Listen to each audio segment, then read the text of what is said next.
Imagina que un día te despiertas y te encuentras con un viejo amigo. Conversan de cualquier cosa, sin prisa, sin tensión, hasta que en algún punto ambos levantan la vista y coinciden en que el cielo está hermoso. Entonces, con la misma naturalidad con la que se comenta el clima, tu amigo dice que ama el cielo verde.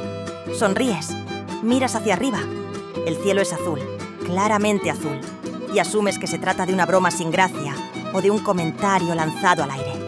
Le dices que es azul, casi por inercia, pero él no se ríe ni remata la frase. Insiste, se reafirma, te corrige. Vuelves a mirar el cielo. Sigue siendo azul, no hay duda, pero algo empieza a incomodarte. No por lo que ves, sino por la seguridad con la que él afirma lo contrario. Empiezas a buscar explicaciones. Piensas en daltonismo, en ironía, en cansancio. Incluso dudas por un segundo de tus propios ojos. Pero no, el cielo sigue ahí, azul, inmóvil, indiferente a la discusión. El problema es que ya no es solo tu amigo, son más personas, cada vez más, distintas entre sí, tranquilas, convencidas, repitiendo que el cielo es verde como si fuera una obviedad que siempre estuvo ahí. Sabes que es absurdo, sabes por qué el cielo es azul. Puedes explicarlo, medirlo, fotografiarlo, justificarlo desde la física, pero poco a poco notas que la evidencia no cambia nada, porque la verdad no se erosiona de golpe. Se desgasta con el tiempo, con la repetición, con el cansancio. No necesitas que te convenzan. Basta con que te agoten. Basta con que un día decidas no discutir, no mirar hacia arriba, no insistir. El cielo no cambia. La realidad no se rompe. La luz sigue comportándose igual. Pero algo en ti empieza a aflojar. No porque hayas dejado de saber la verdad, sino porque defenderla se vuelve una tarea solitaria, incómoda, innecesariamente pesada. Y así, casi sin darte cuenta, entras en una época extraña. No una era donde la mentira vence a la verdad, sino una donde la verdad se vuelve opcional, moldeable, negociable. Una época en la que no importa tanto lo que es, sino cuántas personas están dispuestas a repetirlo con suficiente convicción. Una época que muchos llaman plural, flexible o abierta, pero que en el fondo no es otra cosa que la época de las verdades relativas.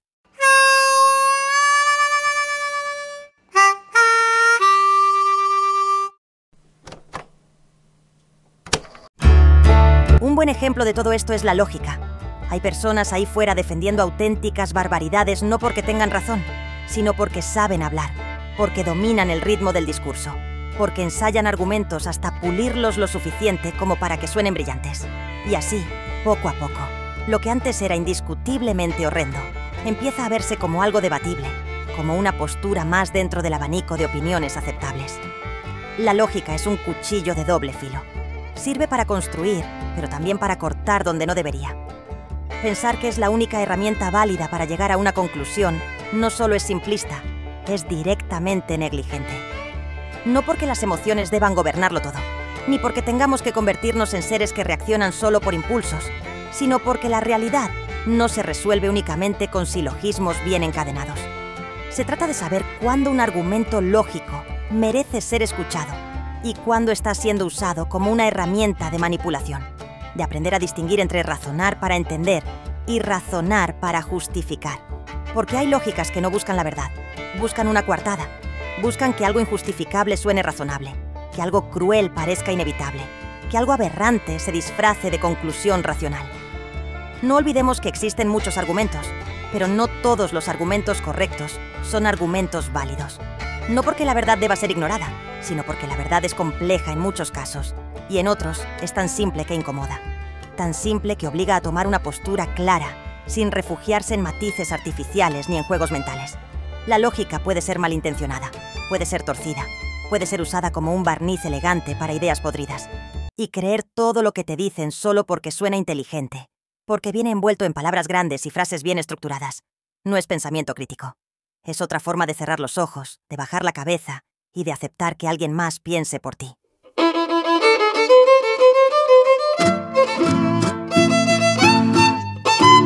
El desgaste cognitivo es un fenómeno real. No porque una mentira repetida 1000 veces se convierta mágicamente en verdad, sino porque cansa, porque agota, porque desgasta repetir una verdad evidente, mientras la otra parte se niega siquiera a aceptarla. Lo que termina erosionándose no es la realidad, es tu energía. Y de ahí nace, muchas veces, la inutilidad de debatir ciertas cosas que están mal de forma clara y objetiva. Y ojo, no hablo de mirar hacia otro lado ni de dejar que las cosas sigan su curso sin más. Hablo de algo distinto. Hablo de que aquello que es objetivamente horrible no tiene derecho automático a sentarse en una mesa de debate como si fuera una postura respetable más. Hay discursos que no merecen discusión, merecen límite. Y cuando digo esto, hablo de problemas reales, de discursos nocivos que atentan contra la salud, la dignidad y el bienestar de personas concretas o de la sociedad en general. Esos discursos no necesitan ser comprendidos, necesitan ser erradicados. Porque entender no es justificar. Saber por qué alguien piensa como piensa no es lo mismo que darle una absolución moral. Analizar el origen de una idea dañina no equivale a blanquearla. Podemos estudiar el mecanismo sin aceptar el resultado. Podemos explicar el proceso sin validar la conclusión. Y no, esto no va de imponer una dictadura del pensamiento ni de perseguir ideas por capricho. Va de poner límites. Límites claros, funcionales, humanos. Límites donde no sea necesario convertir lo inaceptable en relativo, solo para sentirnos civilizados o intelectualmente abiertos. No estamos hablando de extremismos caricaturescos, ni de delirios basados en prejuicios raciales, culturales o religiosos de hace 2000 años.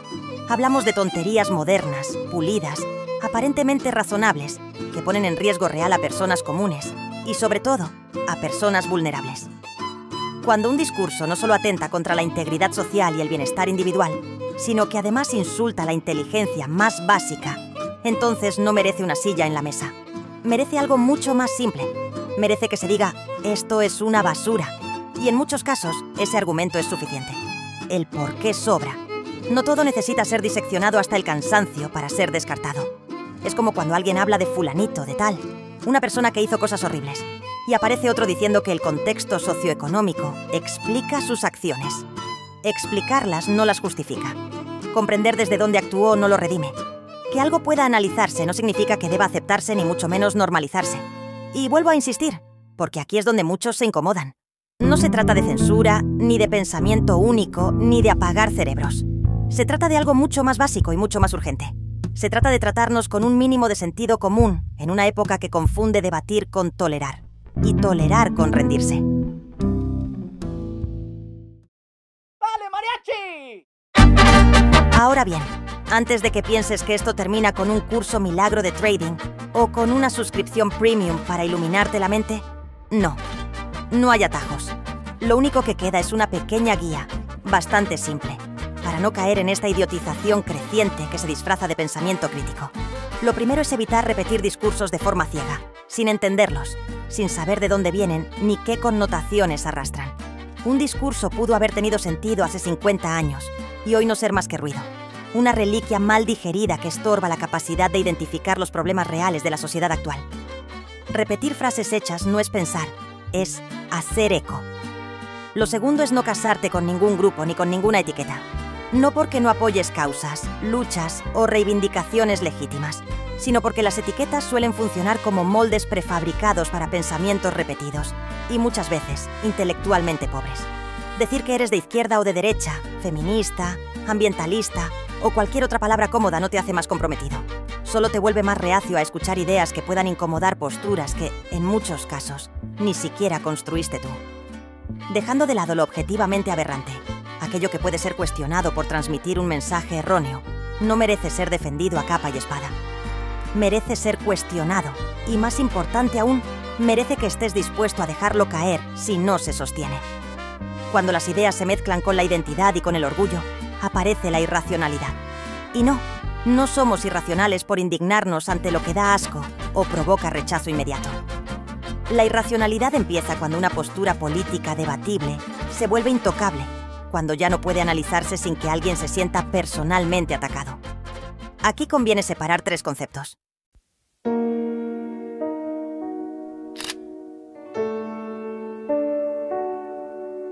El primero es el entendimiento.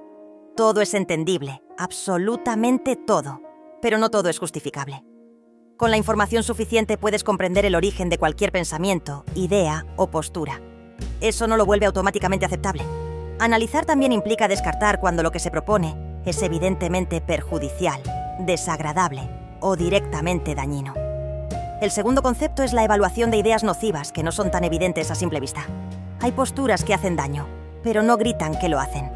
En esos casos sí entra el debate, no porque la idea merezca respeto, sino porque no suena inmediatamente absurda. Si alguien dice que hay que beber lejía para curar una gripe, no hay nada que debatir. Eso se descarta y punto. Pero si aparece un gurú moderno diciendo que comer pollo crudo aumenta la testosterona, ahí la cosa cambia. No porque sea verdad, sino porque no suena tan descabellado a primera escucha. Ahí es donde los argumentos, la ciencia y el método importan. El tercer caso son las ideas que no parecen dañinas de forma directa, pero que abren el camino a otras mucho más estúpidas y peligrosas.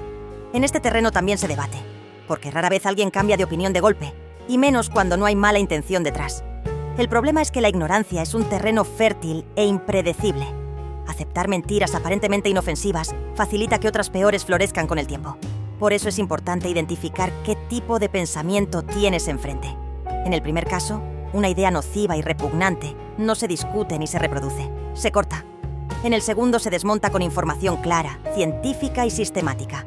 En el tercero, se señala antes de que crezca, con menos violencia pero con la misma firmeza. Y sobre todo, no temas incomodar. No temas señalar una tontería por lo que es. El peor error que se puede cometer no es discutir con un tonto, es dejarlo cómodo, convencido y sin oposición. Porque el silencio, muchas veces, no es tolerancia, es complicidad. Y mientras tanto, por si acaso, sigue mirando al cielo de vez en cuando. No porque vayas a convencer a nadie, sino para no olvidarte de qué colores